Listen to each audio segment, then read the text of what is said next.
Meeting is being recorded. Great. Hi, everyone. Thank you for joining us today for the Qualifying Advanced Energy Project Credit 48C Program Informational webinar. This is for the round 2 full application stage of the program. I'm going to start with some housekeeping and go over the agenda, and then we'll dig into the meat of the presentation. So first, as a reminder, this webinar is being recorded, and the recording will be posted on the 48C landing page with the URL posted here. As a participant, your audio and video have been turned off. On the technology, if you have any issues hearing or seeing the presentation, we recommend that you exit the webinar and re-enter. Closed captions are available for this event. If you would like to view the captions, please enable them using the closed caption icon at the bottom left of your WebEx screen. So here's a notice as a precursor to the webinar. There will be no new information other than that provided in the guidance that will be discussed in this webinar today. There are no particular advantages or disadvantages to the application evaluation process with respect to participating on the webinar today. Your participation is completely voluntary. All applicants are strongly encouraged to carefully read the IRS Notice 2024-36 and adhere to the stated submission requirements. This presentation summarizes the contents of that notice. If there are any inconsistencies between the notice and this presentation or statements from DOE personnel, the notice is the controlling document, and applicants should rely on the notice language and seek clarification by submitting a question. There will not be any Q&A section of today's webinar, so we ask that you please submit any programmatic questions to the 48C questions mailbox with the address listed here. And you're also welcome to post questions in the chat. They'll be sent directly to our team. So our plan is to summarize those and respond to them in our FAQ following this event today. We have a very full agenda today. So we'll just note at the top that this might go over an hour. But again, this will be recorded if folks need to drop off. The run of show today is that we'll spend some time kind of providing an overview of the 48C program.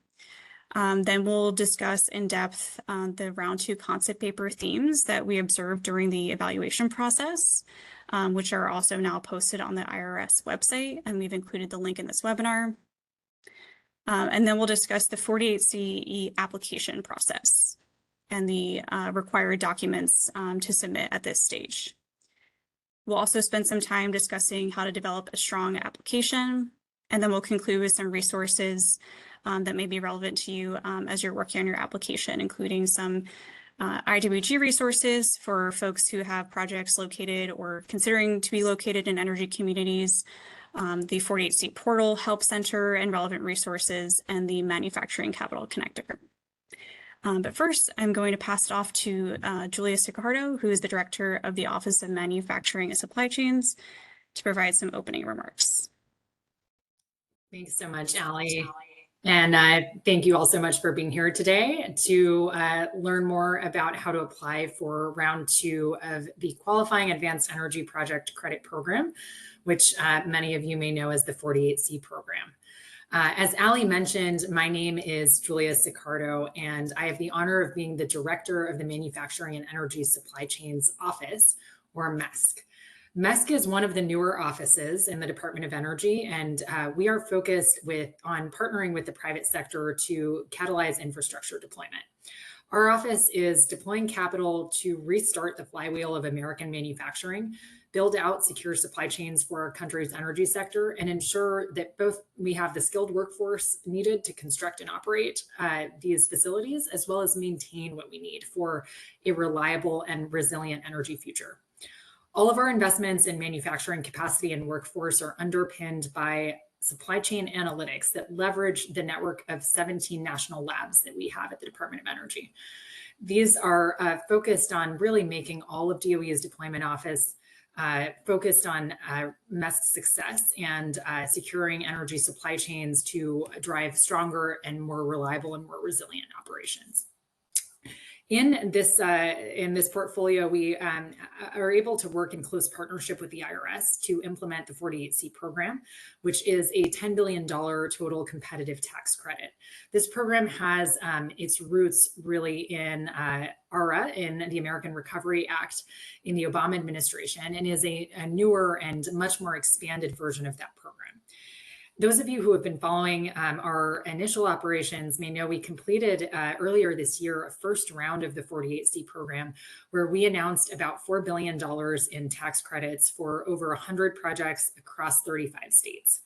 As part of this process, we received approximately 250 applications, which requested a total of $13.5 billion in tax credits. So we were far oversubscribed relative to the scale of the program, and the same continues to be true as we move forward. The projects that we reviewed and awarded ranged greatly in size. Importantly, to note, all allocated credits were below $300 million per project. The breakdown of the projects in round one that were selected include about $2.7 billion for clean energy manufacturing and recycling of clean energy projects, which was about 67% of the total tax credits that we recommended.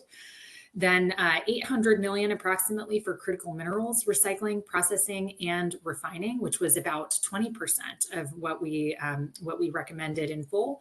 And finally, about 500 million for industrial decarbonization projects. So expanding the energy efficiency and decarbonization activities within operating plants. For both round one and now round two, because this is a competitive tax credit, we undertake a very thorough review of the projects that come forward with their applications.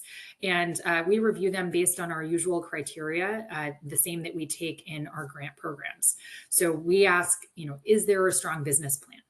Is the company really thinking about where the workforce is going to come from, both for how to build this plant as well as how to expand the plant in a way that maintains their license to operate? Is the company thinking about how to integrate diverse suppliers? And is the company really pulling all of this forward thinking together in their community benefits plan? Depending on the category of 48C, we also think about, is there a material impact on manufacturing capacity? Is there material impact on employment? Is there a material impact on greenhouse gas emissions? We review, take on all of these questions and ultimately come forward to IRS with a recommendation, which IRS then reviews and makes final determinations for the tax credit. Now, a couple features to keep top of mind here. In order to get the full tax credit value of 30% of the investment capital, projects must actually pay prevailing wage and meet apprenticeship standards, ensuring that there are high quality, good paying jobs in the facility and that there is training available to workers. Additionally, and we will discuss this in more depth during the course of the webinar, the 48C program also ensures that we are prioritizing the energy communities that have long powered our nation, but have largely been left behind in that energy transition. So by design, at least 40% of the total $10 billion available for this program will be allocated to projects in communities known as energy communities, which means projects that have a coal plant that has been operating at any point in the past 20 years and may have been closed for a large chunk of that time. But these are communities that have really been impacted by prior dependence and reliance on coal, and now have an opportunity to be injected with new economic growth through this program. So to put that in perspective and how that actually translated in round one, of the $4 billion of tax credits that we allocated, $1.5 billion went to support projects in those historic energy communities. And these supported hundreds of apprenticeships and scholarships and thousands of jobs in those areas. Now, one more note, important feature to keep in mind here, this tax credit is still going to require significant private sector investment. It is an ITC, it's an investment tax credit, so those tax credits kind of come in on the realization of the project, but all of that investment to finance the construction and scale up needs to happen up front. So with a deep understanding of that, we've partnered with the Undersecretary of Infrastructure to launch a program called the Manufacturing Capital Connector, or MCC. This program is a platform that connects companies applying to DOE-administered clean energy manufacturing programs to a range of private sector capital providers that are seeking high-quality projects. Given the scale and criticality of the manufacturing investments and the focus on historic energy communities and disadvantaged communities with 48C, the aim of the MCC in partnership with 48C is to facilitate, expedite, and streamline the non-federal funding required by companies to finance their projects and get them off the ground. We're really pleased. We've actually announced our initial cohort of the participating financial institutions. These represent both the debt and equity sides of financing. And we strongly encourage you to explore and take advantage of this program, which you can access either through your 48C portal or by emailing Capital Connector, all one word, at hq.doe.gov. Now, I'm going to leave you with my extremely capable team to talk through the next steps of 48C applications, as well as some additional details on the 48C program, which we're keen to share. But I wanted to leave you with one parting thought, and that is that 48C is part of a broader industrial competitiveness strategy from the administration. We know that clean energy is going to represent a 23 trillion global economic opportunity, which is essentially akin to a new industrial revolution. America has already begun on one of the most significant economic transformations we're going to see in our lifetimes to compete and to win in that global marketplace. But a shift toward the future, not only powered by clean energy, but using advanced products stamped made in America, built and installed by American workers in proud American communities. That is what our North Star is. We're really proud that 48C is going to play a role in that journey. And it's really those aspirations for greater energy security, deeper, long-lasting investments in our communities, high-quality jobs with good wages, and obtaining the many other economic, equity, and environmental benefits of this industrial revolution for America that we encourage you to bring forward in your applications. We are very much looking forward to seeing those come through, and I will leave you with the team to talk through a little bit more detail around that. So thank you so much.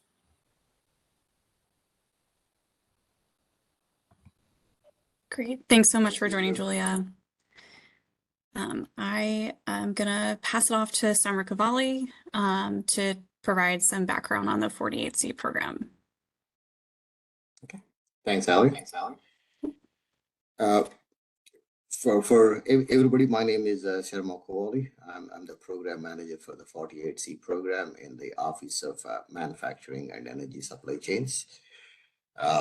Before we start, I want to thank all the participants and the applicants for round 1 and round 2 for your support for this program. Like Julia mentioned, this is an investment tax credit program which catalyzes the U.S. supply chains and domestic manufacturing. The 48C program, the current version is expanded by IRA with $10 billion from the previous investment tax credits that were established in the 2009 Recovery Act. The 3 categories that are eligible under the current IRA is clean energy manufacturing and recycling, critical material projects, and industrial decarbonization projects. As Julia mentioned, this is a $10 billion program, and we partnering with IRS and Treasury. We went through the first round of applications in 2023, and IRS allocated $4 billion of the program, $10 billion in total. And in April of this year, we announced round 2 for up to $6 billion out of the $10 billion. And the key features of the 48C program, one is it's an investment tax credit. So the applicants have to go through the allocation step by the IRS, and then start the construction and place the unit in service to claim the tax credit after it's placed in service. That is one requirement. The second one is all the projects, the selected projects, They receive 30% of the investment tax credit if prevailing apprenticeship and prevailing wage requirements are met. If they are not met, they will be eligible only for $6 billion, 6% of the investment tax credit. In some circumstances, the applicable entities, which are nonprofit and state and local governments, can elect for direct pay in lieu of tax credit. And as Julia mentioned, by statute, at least 40% of all the tax credits that are allocated out of the $10 billion should be directed towards projects in the 48C energy communities as specified in the IRS notices Appendix C. That's a schematic you see on the bottom left. Out of the $10 billion, at least $4 billion should be allocated for the energy communities. Up to $6 billion of the total $10 billion will be for non-energy communities. And in round one, IRS allocated $4 billion, and we are now in round two for up to $6 billion.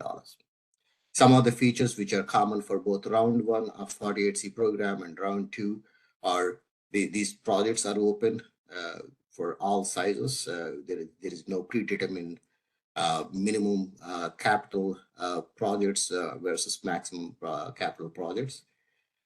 And for each of these three categories I mentioned earlier, and within those categories, there are subcategories in terms of the technologies and the critical materials and all that. DOE will not predetermine funding allocated for each category. They're all competitively recommended and competitively awarded projects based on the merits of the application, the strengths and weaknesses of the application, and how it fits into the overall net zero economy. Applications which were submitted in round one and which did not receive an allocation in round one are eligible to apply in round two. Again, round two, the notice and the guidance that are issued for round two, applicants should pay close attention to the important features of round two notice when they're submitting their applications again. Next slide, please. Like I mentioned, the IRA, the 2009 program was expanded in 2022 to include the categories which are highlighted in orange.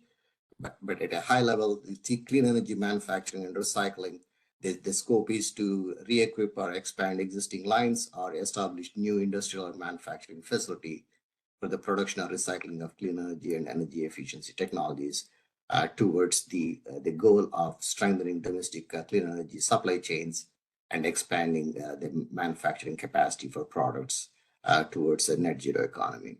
Similarly, critical materials processing, refining, and recycling, the USGS critical minerals list and also DOE critical materials list are published, and the scope of this category is to re-equip, expand, or establish industrial facilities to process, refine, or recycle critical materials that fit into the either USGS list or DOE list. The third category is the industrial decarbonization projects. In round one, we call them GHG emission reduction projects to avoid the confusion between the merit review criteria and the category. We renamed it, but the scope remains the same. That is to re-equip existing industrial or manufacturing facilities to reduce the GHG emissions by at least 20%. We go to the next slide, please.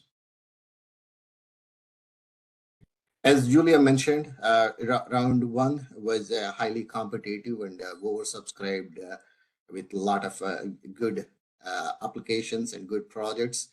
IRS, we made the recommendations to IRS, and IRS allocated over 100 projects in 35 states under all the different categories, whether it's a clean energy manufacturing and recycling projects that cover a range of technologies, whether it's clean hydrogen or great components, EVs and EV batteries, nuclear, solar, wind. This is not a complete list of all the projects. This is only a snapshot of some of the projects that were allocated in round one. Similarly, 800 million for critical materials.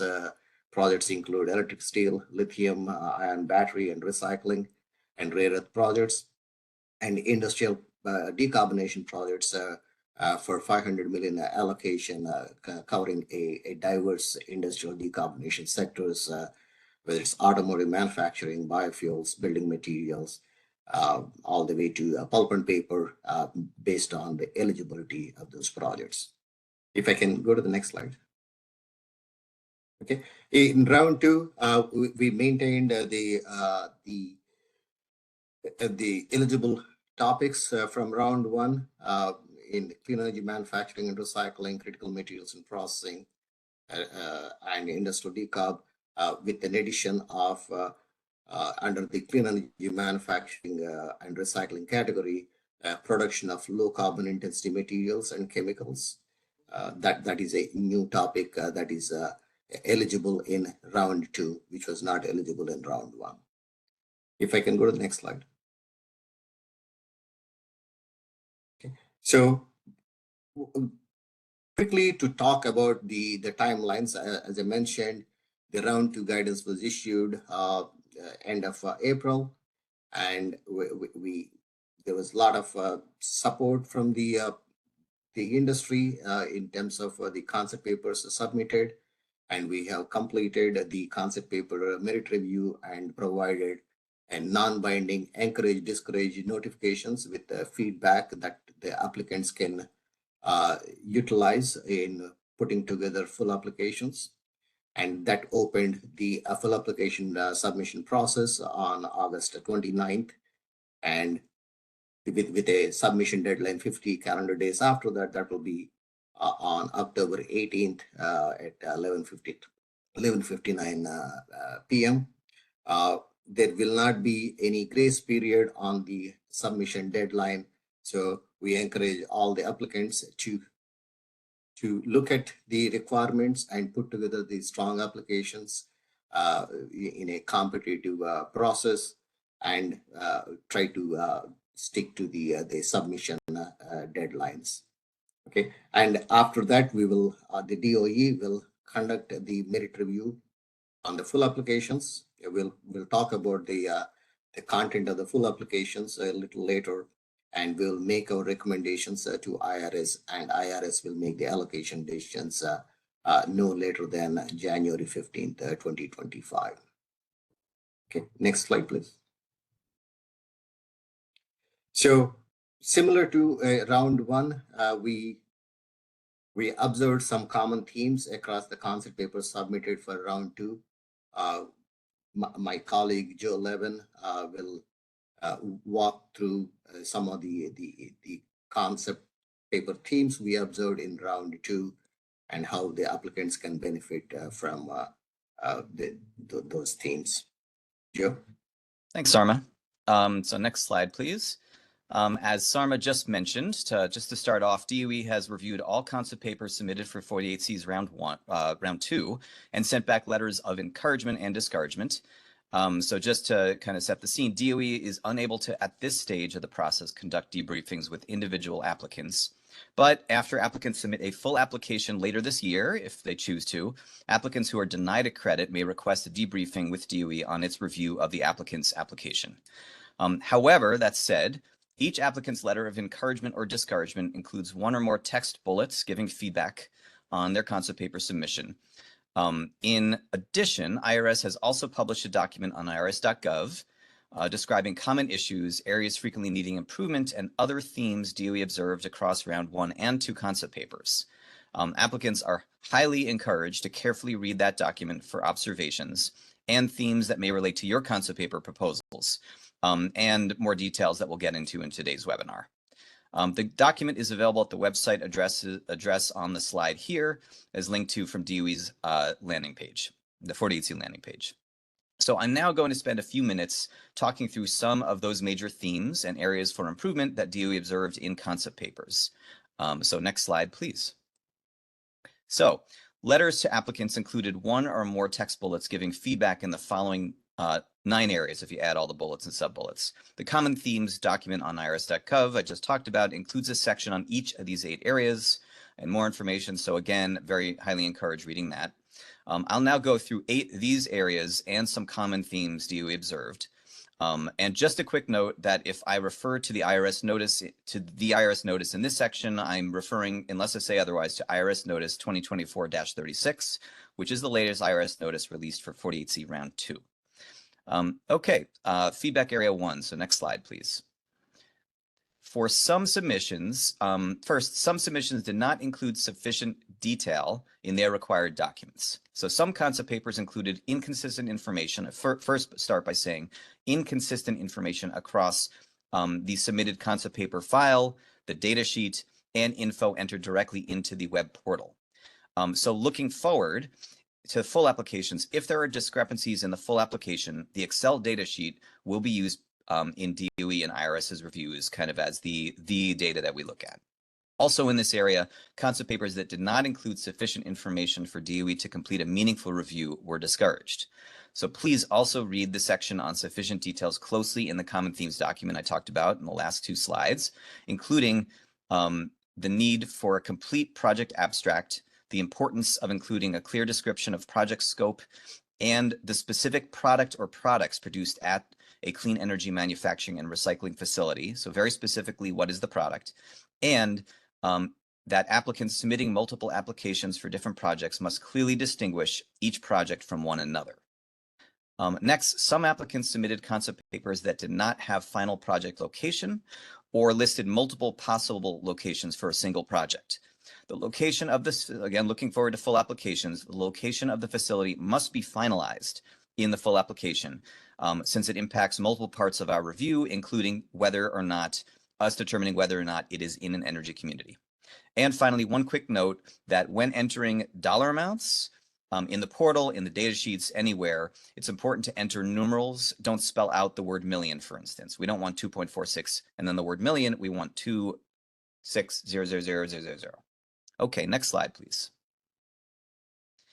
All right, feedback area 2, the next 2 slides are on eligibility. So for applicants receiving the feedback bullet on eligibility, DOE found the project did not appear to meet the criteria for an eligible qualifying advanced energy project. So just to note, if eligibility concerns are not clearly addressed, then those projects may be deemed ineligible during review of the full application. And a reminder that detailed guidance on eligible projects is laid out in Appendix A of the IRS notice.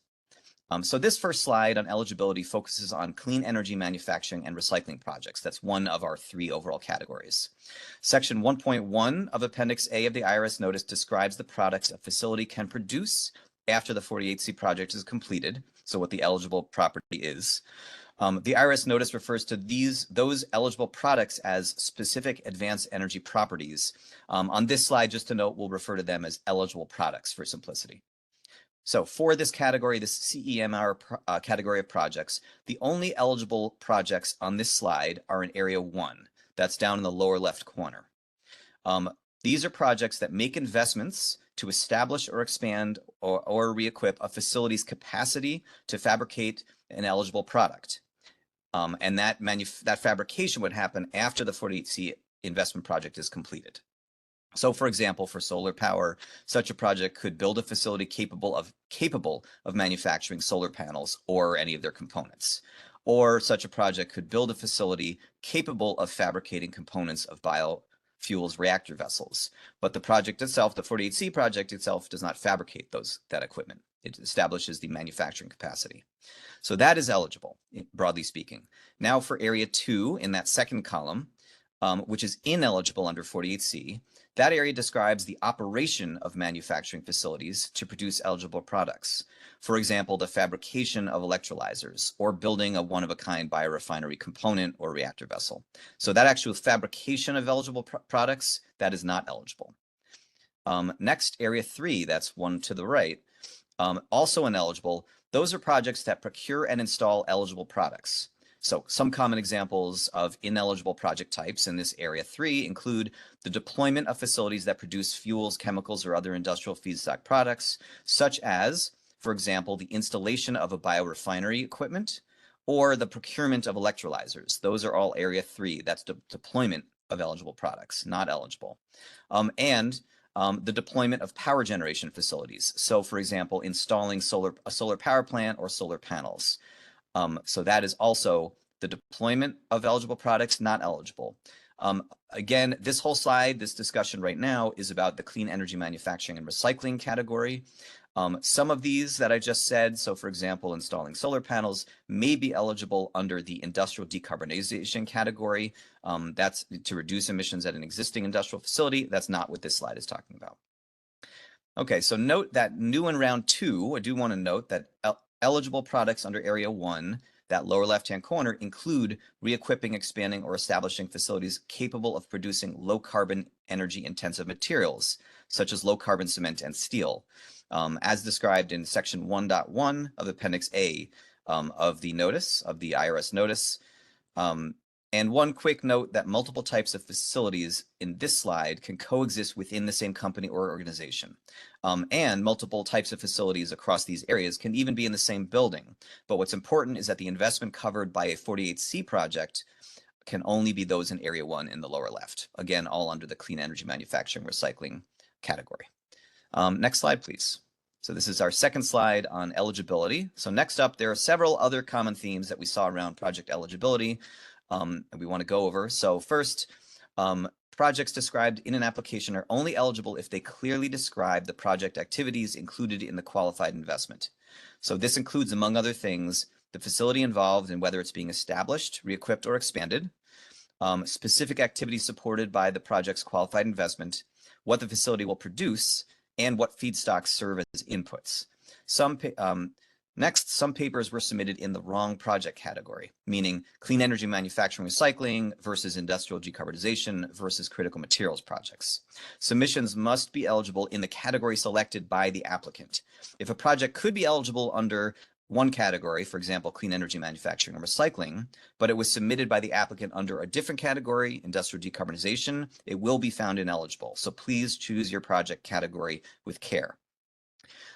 Next, some industrial decarbonization projects propose to build new or expand existing facilities. These projects, as a reminder, industrial decarbonization projects must re-equip an existing facility with equipment to reduce GHG emissions. Project costs that build a new facility or expand a facility's production capacity are not eligible in this category. Likewise, projects that retrofit or propose changes to the design of a new facility not yet operating are also not eligible. Next up is uranium enrichment, conversion, and deconversion. So in this category, projects re-equipping, expanding, or establishing facilities with capacity to manufacture equipment that could be used in facilities to enrich, convert, or deconvert uranium are eligible under the clean energy manufacturing and recycling category. However, projects re-equipping, expanding, or establishing a facility that would itself enrich, convert, or deconvert uranium are not eligible. You have to be making the facility that will fabricate equipment that will then be used to do these conversion, enrichment, or deconversion activities. So similarly, projects that procure or manufacture equipment that would enrich, convert, or deconvert are not eligible. If applicants who submitted concept papers within uranium enrichment, conversion, or deconversion projects described as ineligible choose to submit applications, they are encouraged to limit the proposed activities in the application to the eligible activities I just described above. And again, the Common Themes document lays these all out. Also on uranium enrichment, it's important to note that uranium is not listed in DOE's final list of critical materials, and uranium is therefore not an eligible critical material under the critical materials projects category of 48C. And finally on this slide, facilities or portions of facilities that conduct research and development are not eligible under 48C. Facilities that manufacture eligible property and in doing so are also used for R&D may be eligible, but applicants are encouraged to carefully read the portions of the Common Themes document on R&D and any reference resources to make sure they're including only the appropriate costs in their qualified investment. And next slide, please. So in feedback area 3, concept papers sometimes appeared to describe a proposed qualified investment that includes costs not eligible for inclusion in a qualified investment. It is important to note that each applicant's responsibility, it is each applicant's responsibility to determine the qualified portion of the project investment and the resulting tax credit. IRS or DOE cannot provide tax advice or guidance on determining the qualified investment of specific projects.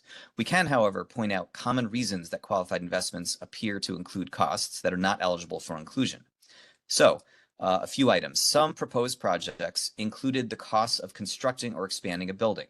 The qualified investment proposed by an applicant cannot include the construction or expansion of a building or of its structural components. Second, if only a portion of a facility will be used to produce or recycle eligible property, then the qualified investment proposed in the application should only include costs for the portion of the facility that will be used to produce or recycle the eligible property. In other cases, only a portion of a facility's time would be used to produce an eligible 48C product. While this is eligible, applicants should expect that the application to score lower in DOE's evaluation against the GHG impacts and supply chain criteria. Next, in some cases, a single concept paper proposed projects for multiple facilities. So to start, each application must only be for one facility. If an applicant submitted a single concept paper for multiple facilities and wishes to submit an application this round, a full application, the application must choose a single facility and a single location for its application this round. So please see the Common Themes document on this particular topic for more info. Next up, some industrial decarbonization projects propose to build new or expand existing facilities. I covered this item on the previous slide, but it does apply here as well. Industrial decarbonization projects can only include costs associated with re-equipping or an existing facility to reduce GHG emissions. So if an overall project that an applicant is performing expands capacity, in some places, the industrial decarbonization project under 48C can only include the costs for re-equipping an existing facility. Next, for projects related to manufacturing in offshore wind ports, typically, not all expenses associated with infrastructure upgrades will be eligible as part of the qualified investment. Applicants are encouraged to refer to 48C guidance on qualified investment eligibility and to clearly differentiate in their application between the work costs within the qualified investment versus project costs not being claimed as part of the qualified investment, so that we understand what's in and what's out. And finally, on this slide, a note on critical materials projects. Any activities equipping a facility to drill, pump, or use other means to extract resources would be ineligible for inclusion in a qualified investment. Subsequent steps in the process of producing the critical material, such as physical refining and chemical or thermal treatment, would be eligible. So applicants must remove from their application any costs related to drilling, pumping, or otherwise extracting resources, and then subsequent steps are eligible in 48C.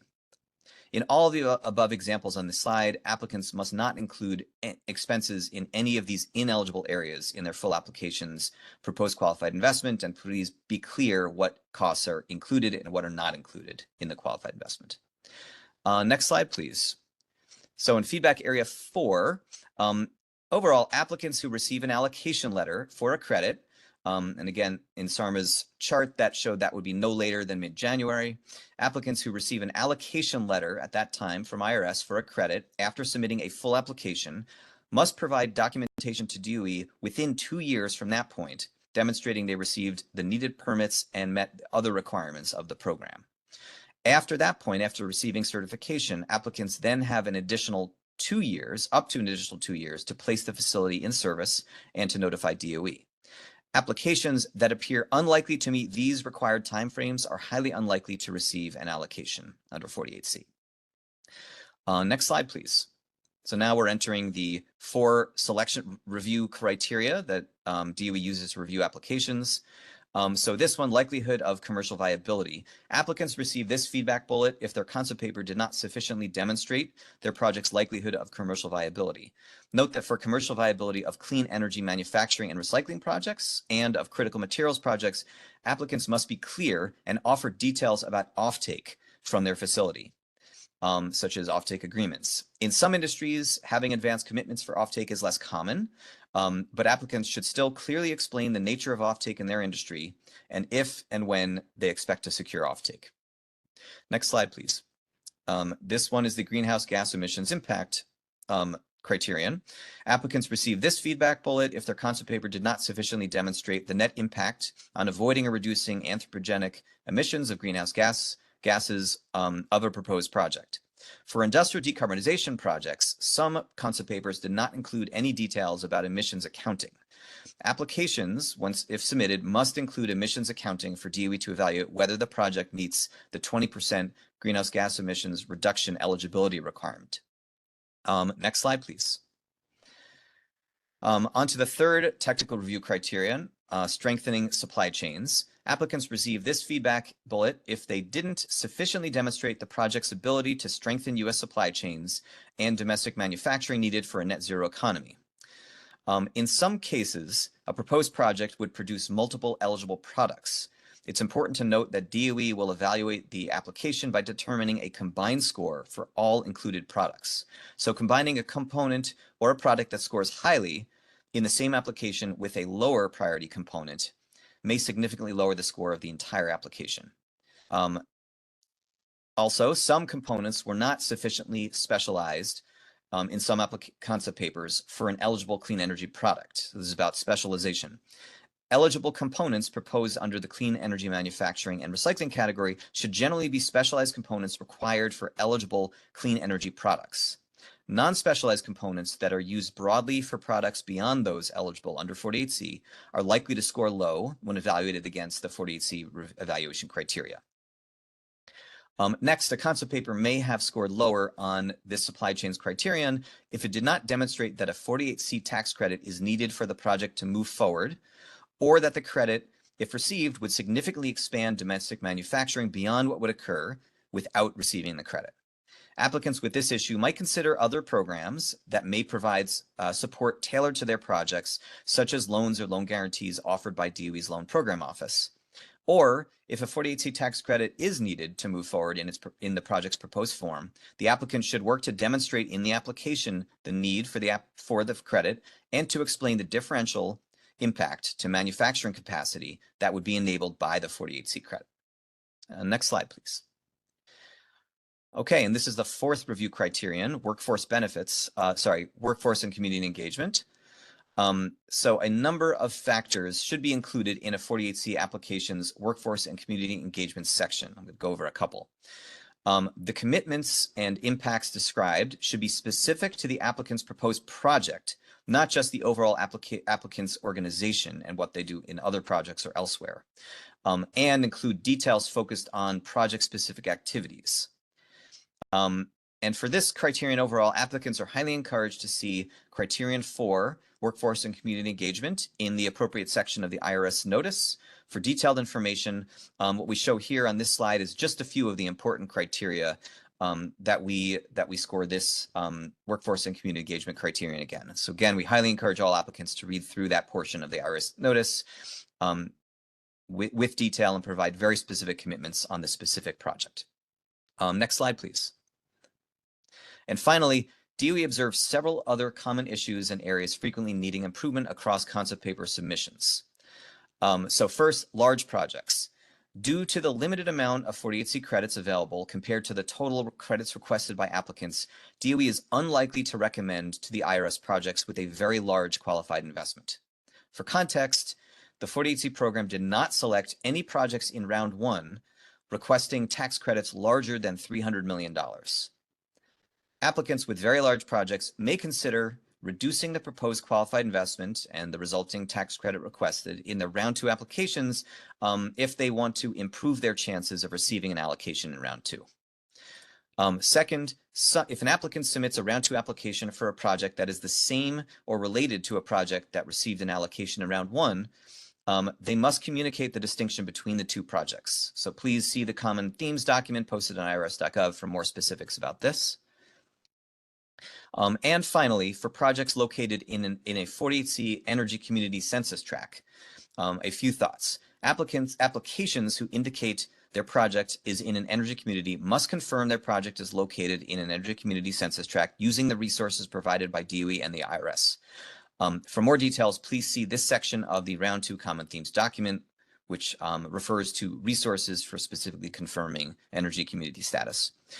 Second, energy community projects are also highly encouraged to address the workforce and community engagement review criteria, including how the project will support the clean energy transition and displace workers in these communities. And finally, applicants with energy community projects can find valuable resources at energycommunities.gov, which is about the interagency working group relating to energy communities. And with that, I think next slide, I think we're done with this section. All right, back to you, Ali. Great, thanks, Joe. I'm going to pass it back to Sarma to go over the 48C application process. Thanks, Ali. Thanks, Joe. The next few slides we'll talk through on the application process for the 48C round 2. The next slide, please. 48C, it follows the same two-stage application process similar to round 1. The first stage is the concept paper stage, where the net result of that is the notification of encourage or discourage letters from DOE. As Joe mentioned, all applicants who submitted a concept paper, irrespective of whether they received an encourage or discourage letter, are eligible to submit a full application. And we'll follow a similar process of merit review for these full applications. And as I mentioned, we will make allocation recommendations to IRS after the merit review process and following the notice, the guidance. And the IRS will make the allocation decisions known to the applicants no later than January 15th, 2025. And that starts the next 2 phases, which Joe mentioned, the certification within 2 years from the time of allocation letters received to start the construction and make sure that all the permits required are in place. And then IRS provides a certification letter. Then within additional 2 years from the certification letter phase, the project should be placed in service to receive the tax credit the following year for the year the project is placed in service. Next page, please.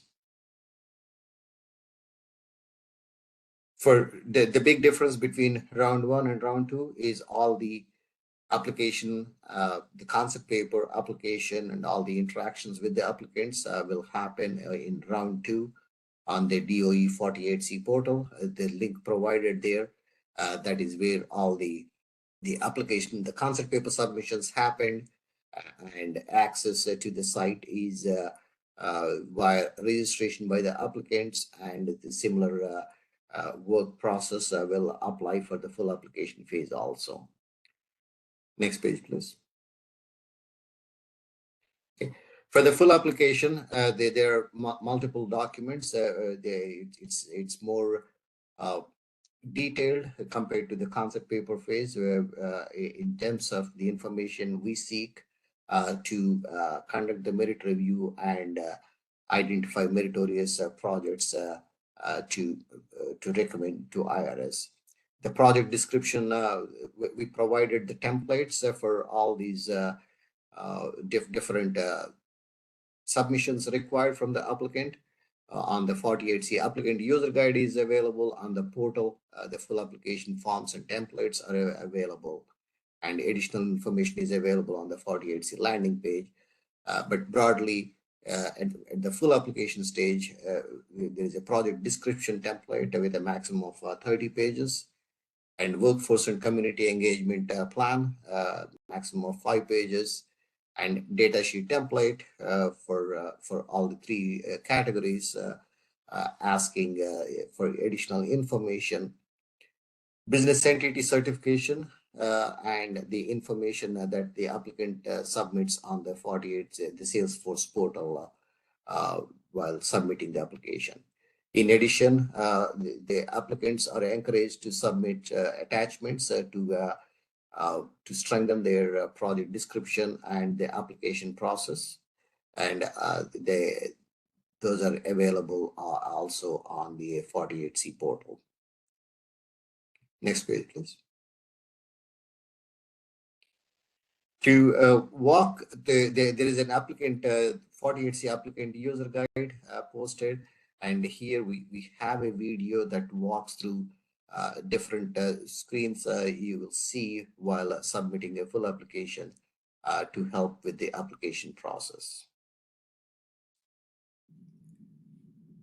To submit a credit application, your concept paper must have a decision made on it. After successfully logging into the 48C applicant portal, you will be presented with this landing page. You will need to navigate to your concept paper by selecting the My Applications tab at the top of the portal.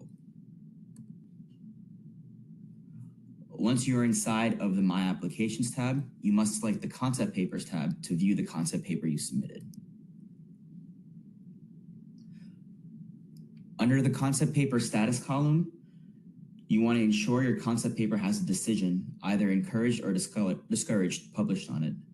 Once you confirm this, you will select the control number of the respective concept paper to view additional information.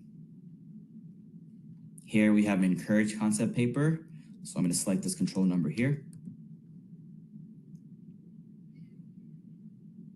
Inside of the concept paper record, the Apply Now button is present on the left side of the screen. Once you select this button, you will begin the process of submitting a credit application to the 48C program. Once this button is selected, the button will not be available to the applicant as the credit application will be created and be in progress. So let's proceed by selecting the Apply Now button.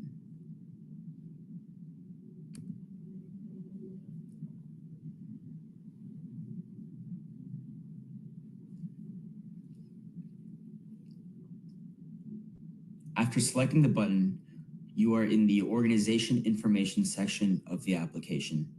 As you can see, this section is pre-populated by the information entered in the concept paper round. Applicants can review and edit the fields to reflect the updated full application content. So these fields here can be adjusted as needed. After reviewing the entered information, we will scroll down to the next button to proceed to the General Facility Information section, which is also pre-populated from the concept paper.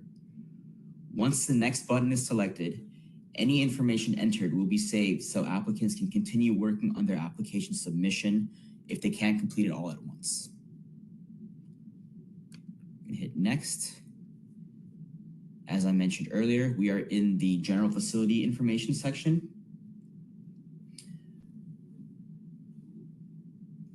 Here, you can see there is a checkbox to determine if your project is in an energy community. Please reference IRS Guidance Notice 2024-36 Appendix C to determine how to answer this question. To view additional information regarding the fields, you can hover over the tooltip or the icon that looks like an eye and see additional information pertaining to that field.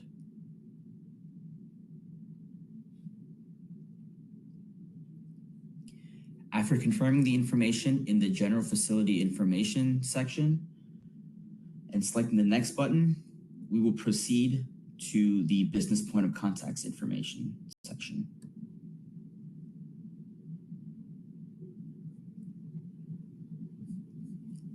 Here, I will fill out a Business Point of Contacts information with test data for the required fields. So here, I'm just going to go ahead and type in first name and the last name, phone number. It all has to be in the correct phone number format. Otherwise, the field will not be submitted. Same as an email format.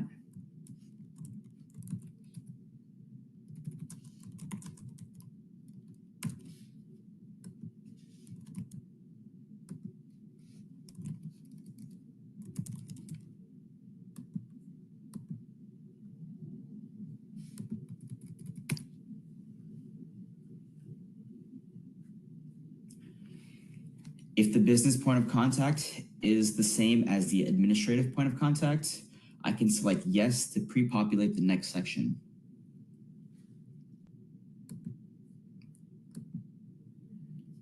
As you can see here, since I selected yes for the admin point of contact information, the information is already pre-populated and I can go ahead and select next.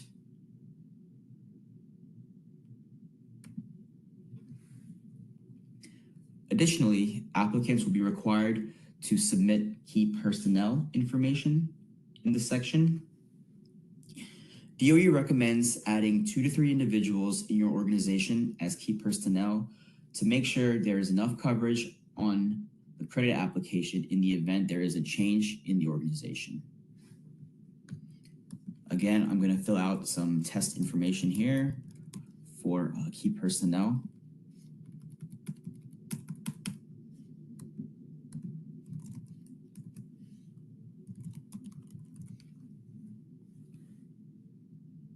And I'm going to go ahead and select next. Now we have reached the funding, cost, and documentation section of the credit application. The pre-populated sections from the concept paper are visible below. Here, the applicant will be required to upload files for each of the respective requirements. For the attachments, please ensure the data you enter in the Salesforce portal matches the data on your data sheets. After uploading the files in the appropriate format, please select next. If you have revisions to a file, you must re-upload the file and include the word final in the file name so the DOE review team knows which file to review. Here I'm going to go ahead and upload files for each section. So I'm going to click the upload files button here. This is PDF.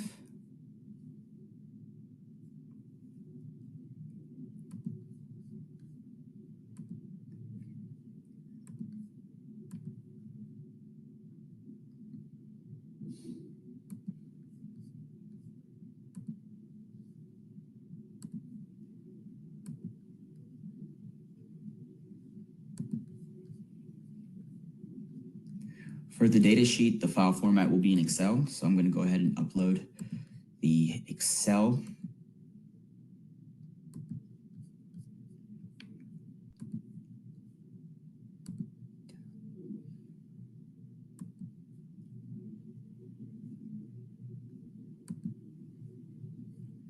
And I'm going to go ahead and select next.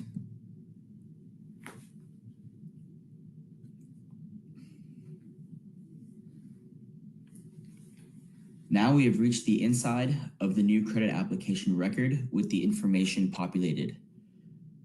After reviewing the organization details, you can see we can go ahead and navigate over to the project information tab and review any of the entered information, as well as the contacts and files.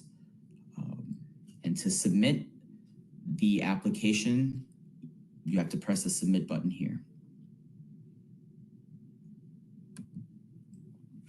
After pressing the submit button on the previous page, applicants will be presented with a series of required attestations they must acknowledge and confirm before successfully submitting the application to the 48C program. So here you have to mark off these checkboxes. Please read all the attestations before continuing.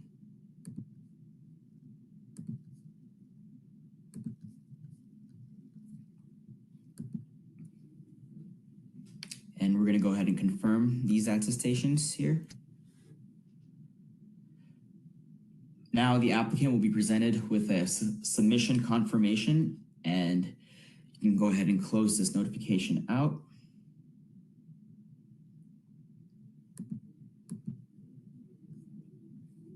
If you notice the status chevrons, they were updated from in progress to submitted once the attestations were confirmed. The application deadline is October 18th, 2024 at 11:59 Eastern Time. Applications will not be accepted after this deadline. After submitting an applicant can edit their application up until the October 18th deadline by locating the credit application and pressing the edit button in the organization details tab. I will walk through that process now, by going to the My Applications tab here, selecting the All Applications tab inside of the My Applications tab. You went ahead and submitted 2024-0195. So I'm going to click on this application here. And inside of the Organization Details tab, by selecting the Edit button, applicants can go ahead and edit their information up until that October 18th deadline. For any additional questions, please refer to the applicant user guide posted on the 48C website or reach out to the help desk.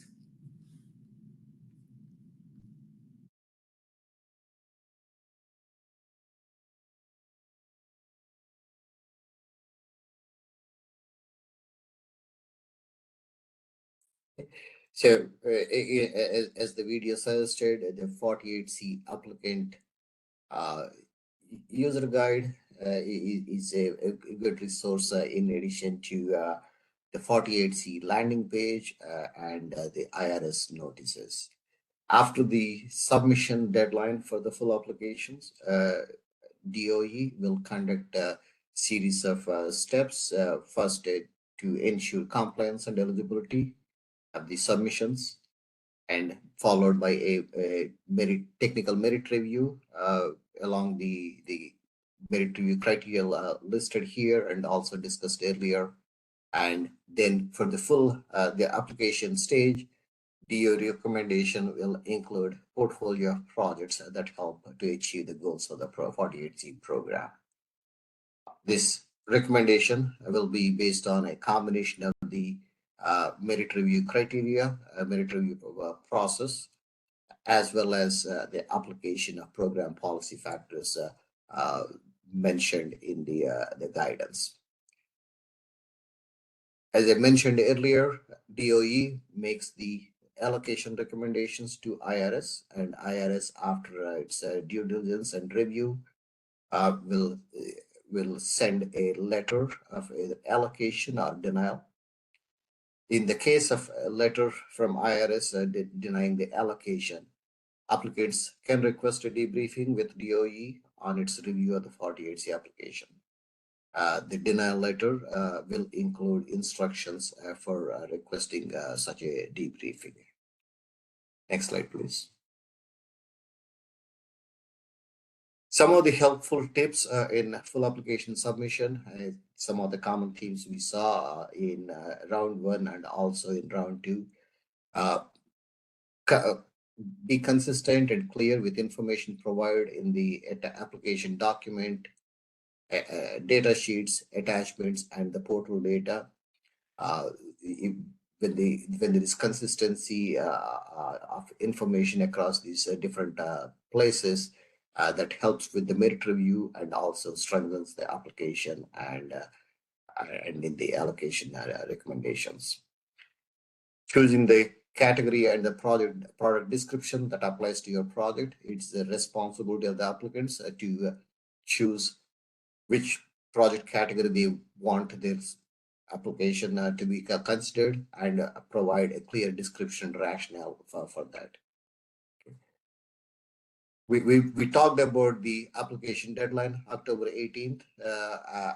Becoming familiar with the submission process and the application content in advance would be very helpful in meeting the deadline and submitting the right documents required for the merit review and subsequent allocation decisions.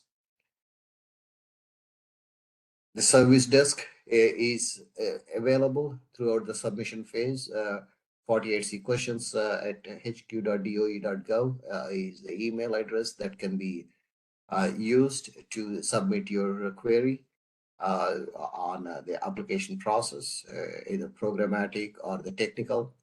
And similarly, the phone 202-586-9786 will be available during the office hour, during the regular business hours to respond to your questions or collect your questions so that we can work through. The other thing to kind of to help with the timely submission and a smooth process. Please ensure your points of contact and contributors from your organization have access to the portal, and they have the ability to manage the submission process, whether it is accessing the portal or ID.me registration, which is required to access the portal, or addition of contributors so that they can monitor the status of either IRS additions or any communication from DOE and IRS. Applicants are encouraged to use the templates provided and suggested file naming conventions to make it easy for the reviewers, and also tracking to make sure that we are using the attachments and the files you intend us to use in the merit review process and subsequent additions. Next slide, please. Next few slides, we will talk about some helpful tips on developing a strong application. Again, next please. Again, all applicants are encouraged to read the notice and the guidance documents that accompany the notice to make sure that your application is addressing all the elements that are mentioned in the guidance. At a very high level, including sufficient detail in the application, so that that helps the merit review process to kind of support the merit review criteria and also the subsequent policy factors and eligibility. Describing the project, like Joe mentioned earlier, and describing in detail how the project scope falls within the eligible qualifying advanced energy project, and also the project category and topic selected. Project qualified investment that excludes the cost not eligible for inclusion. We will not be able to provide any tax advice on what is a qualified investment under 48C and non-qualified investment. The applicants are responsible to determine for themselves within the total project investment what would be qualified under the 48C for the tax credits. Similarly, describing a project that would be permitted or placed in service within the required timeframes, which we mentioned earlier. These are the ways you can strengthen your application so that the application has this required information for the merit reviews and the subsequent additions. On the right panel, you see the four merit review criteria: the commercial viability. These are investment tax credits. So the commercial viability of the proposed project is important. Similarly, reducing the GHG emissions, and how the project strengthens the US supply chains and domestic manufacturing, and how the workforce benefits and community engagement for the proposed project fit within the notice and guidance for the merit review criteria and the decisions. Okay, next page, please.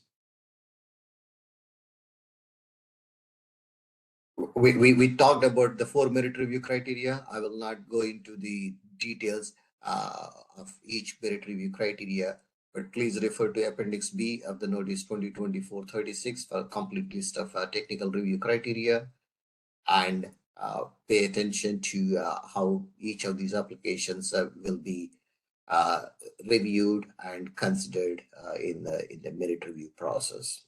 Next page, please.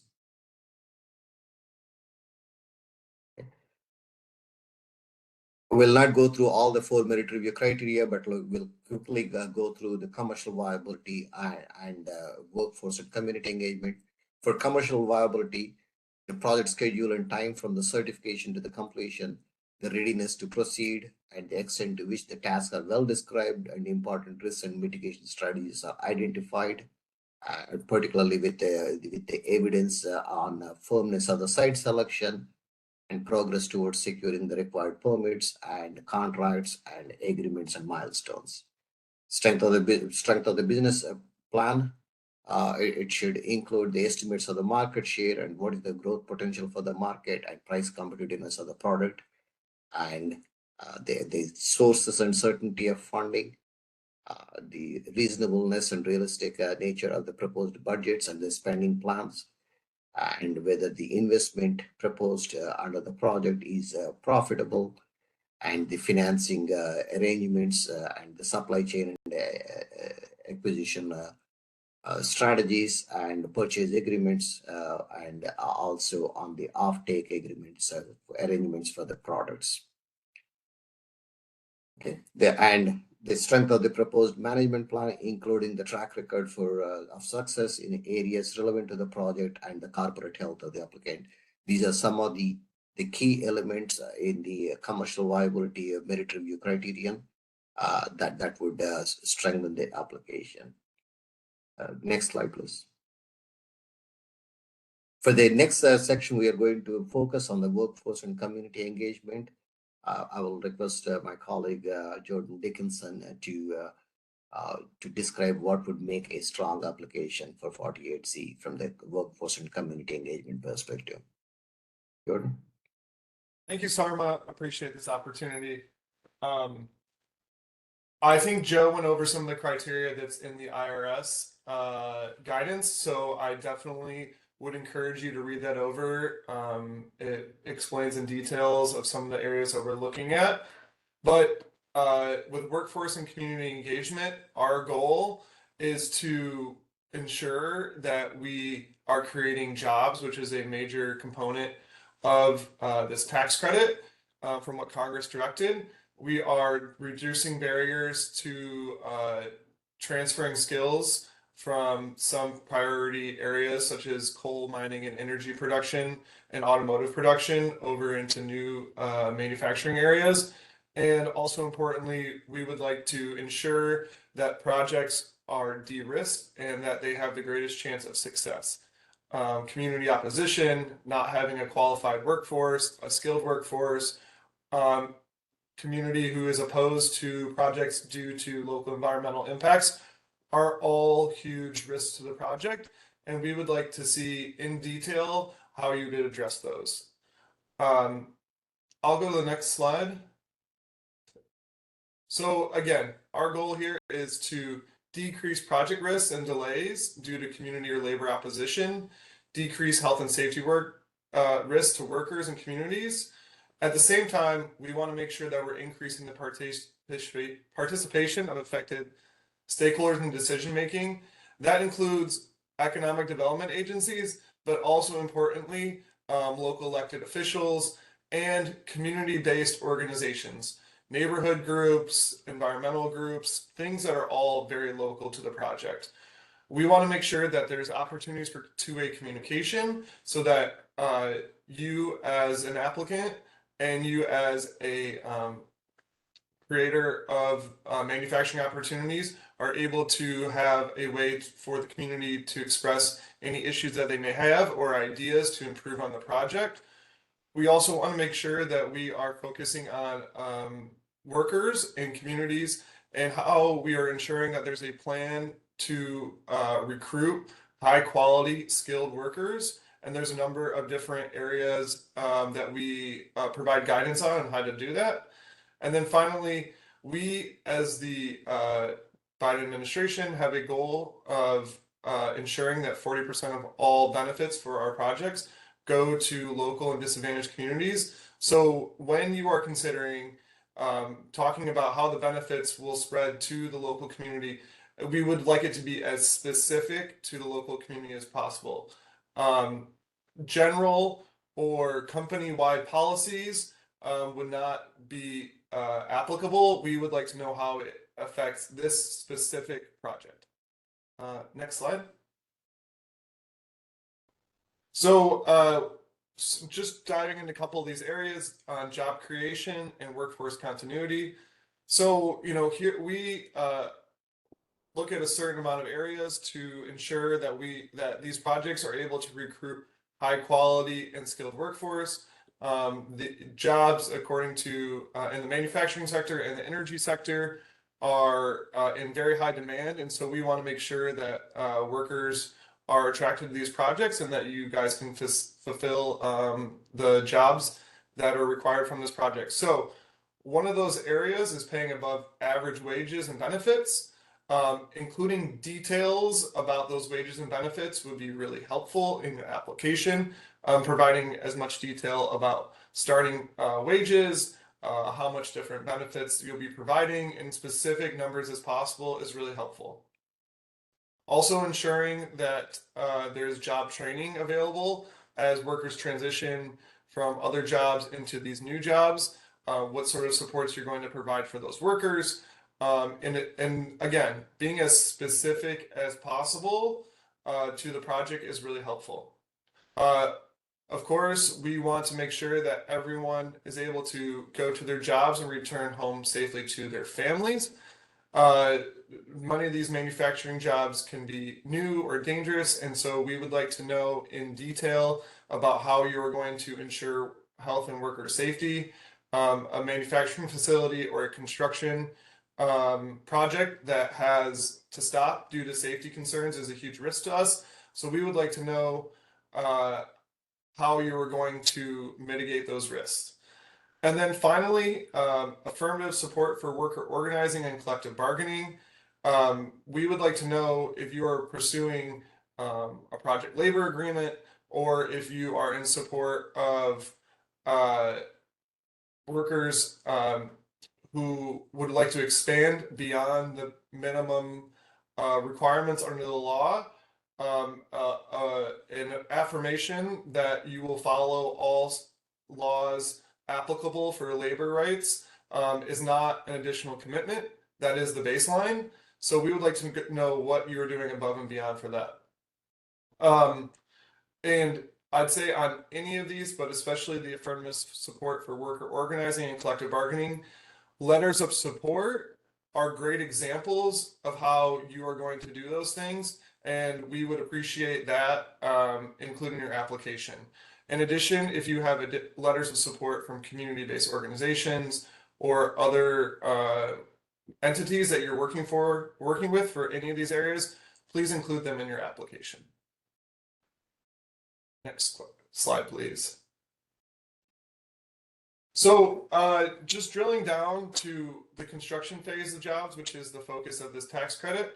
Again, proof of commitments to negotiate a project labor agreement for large construction projects, an MOU, a letter of support, or anything like that would be greatly appreciated. Secondly, the utilization of registered apprenticeships. This is something that we like to see because we are not only providing jobs now, but we want to create a sustainable workforce for the future. So we give a ratio of 15 to 20% of work hours. That is an example and not something that is a minimum requirement. So, please look at that. One way that we believe to increase support for the project is by committing to hire locally so that the benefits of the project are seen locally.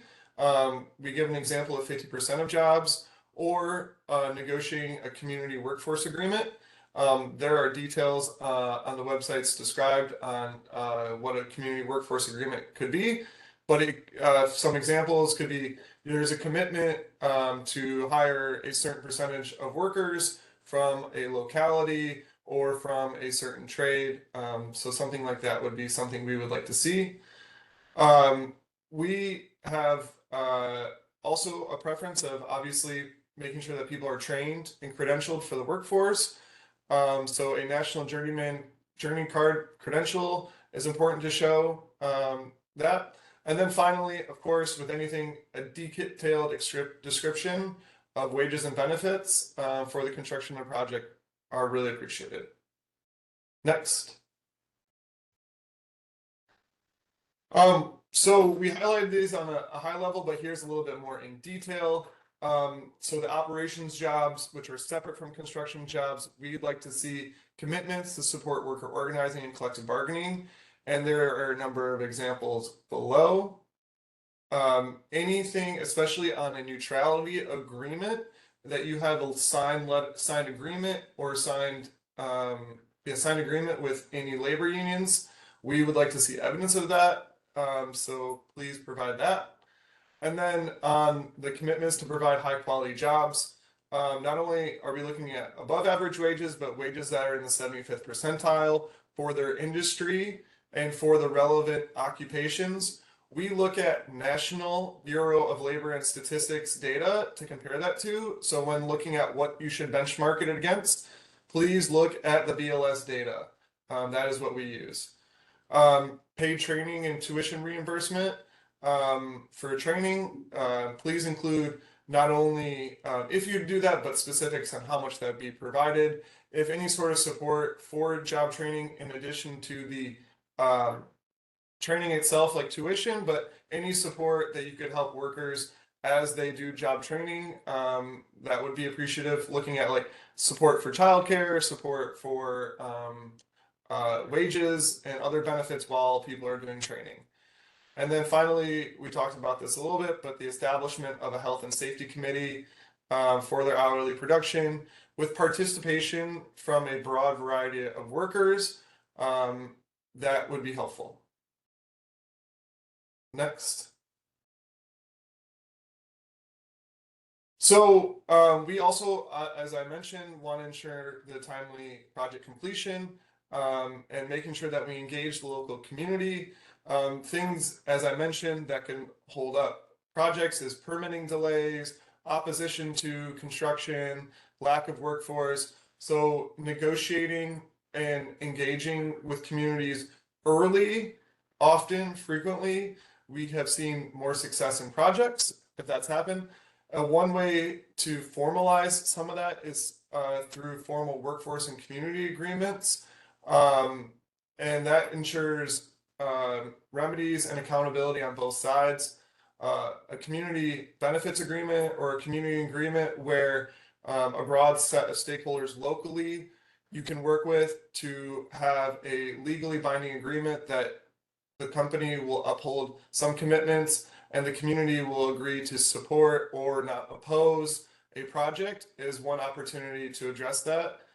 So if that is in the works or is that something you're pursuing, please describe that in detail in your application. Next slide. Okay. Another important part of this grant application is how we're going to transition energy communities and energy workers from the coal and other energy industries and also automotive industries. And so if that is a focus, if you are investing maybe in a coal or energy community and how you are going to transition those workers from certain industries into new ones, please describe that in detail. That is something that we would be looking at very closely. Go to the next slide.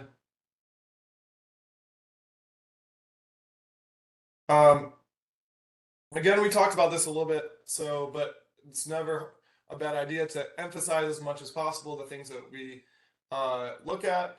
So again, commitments to negotiate collective bargaining agreements, community benefits agreements, community workforce agreements, good neighbor agreements, all of those. If you have evidence of that, please include that in your application. And then finally, I just want to highlight, actions with tribes and other areas, a community advisory council where you could have a broad swath of community representatives from community-based organizations, local representatives, elected representatives, environmental justices who can provide advice on the project. Any plans for that and details about who might serve on that council should be included. Go to the next one. Okay. Also, we want to make sure that when we're making investments that we are not contributing to additional pollution in the community. So if there is pollution that is associated with your project, describe in detail how you will mitigate those impacts. When we're looking at the environmental benefits of the project, if you make a product that is mitigating to the environment, that is not exactly what we're looking for. We're looking for how the manufacturing of these products will either decrease pollution, or how the production of this, how you're going to mitigate the pollution from the production of these. So if you're making for example, a solar panel, we would look at from the emissions of manufacturing that solar panel, not the emissions reduction from the solar panel producing clean energy. So those are some things that just want to make sure that we emphasize, that we are looking at the manufacturing and how that contributes to environmental impacts and how we're going to mitigate those. Next slide. Okay, that's it for me. Thank you so much, and good luck. Thanks, Jordan. I appreciate it.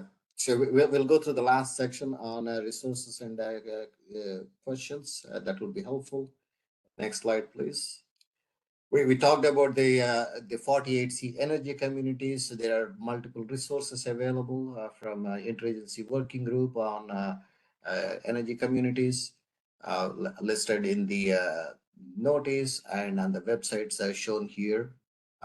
Please make use of the resources available to identify the benefits of the 48C energy communities, location of the projects there, and how to identify whether your current project location qualifies for the 48C energy communities. Next slide, please. Similarly, the 48C portal, there is a help center on the portal. If you select the help center, that provides you the information on the FAQs and the applicant user guide and other useful information.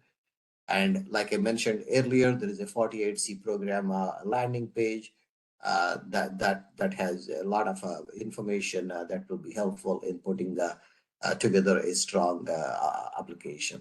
And you can use the contact button on the 48C portal for the technical support.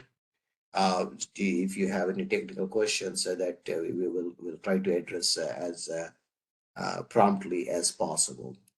The next few slides I wanted to kind of bring to your attention on a resource that is available. Next slide, please. For all the programs, including the 48C, which require capital investments for the projects to go forward, our colleague Rachel Gold will talk through the manufacturing capital connector, which Julia mentioned in the beginning of the webinar. Rachel? Hi, everyone. I'll just give you a little bit more detail as Sarma and Julia mentioned earlier. So as you guys are aware, 48C is a 30% ITC, and that ITC is really received at the placed in service date. So that means you guys as applicants need to secure the private sector capital to actually bring the projects to that placed in service date. And as you heard everyone on this call walk through, commercial viability is one of the key 4 criteria that we use to evaluate applications. So that's looking at, concrete financing plans or whether the capital has already been secured, especially given this 4-year timeline. We also recognize that there's significant overlap between the information that DOE requires and something that might go into a loan application. And is there a way to leverage that information to reduce the burden on applicants? So next slide. This brings me to the Manufacturing Capital Connector. We also call it MCC for short, which, as Julia mentioned, is an initiative to connect manufacturing applicants, such as those applying in 48C, to a wide range of capital providers to help facilitate the non-federal cost share or other sources of capital needed to get these projects to operations. So within this process and this initiative we've set up, we have an initial cohort of financial providers. They are educated on DOE programs in general and 48C. They're educated on the administration supply chain priorities, as well as sort of the merit review process and diligence that we've gone into selecting those within 48C and other programs to help them understand the criticality of these selected projects. Next slide.